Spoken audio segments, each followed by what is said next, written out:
gözlerine bollum zar.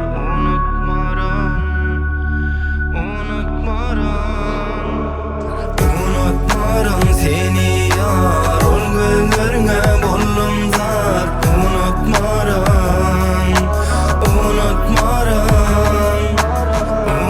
Unutmaram seni yar, ol gözlerine bollum zar. Unutmaram.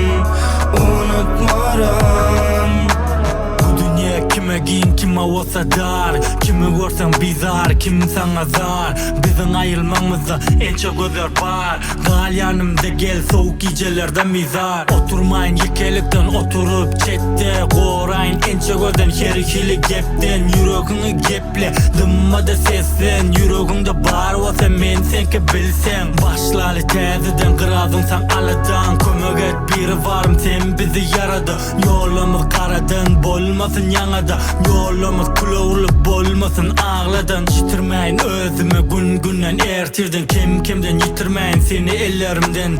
Göresin el sıfırdan gözümeni yüreğinden. Birden tapsan kucakla barın basıp yüreğin ulen. Unutmaram seni yar, ol gözlerine bollum zar.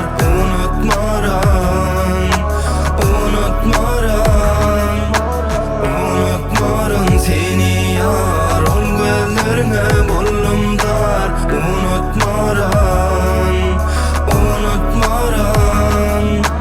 Bu dünya kime giyin kime olsa dar.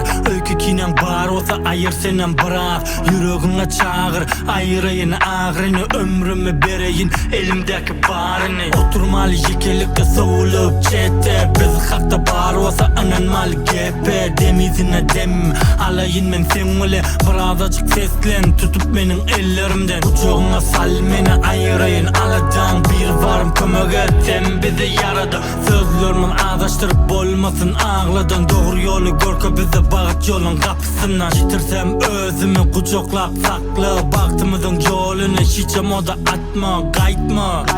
Tutsan buradan ellerimden. Nirelerde bolsanam gitme benim yüreğimden. Unutmaram seni yar, ol gözlerine bollum zar.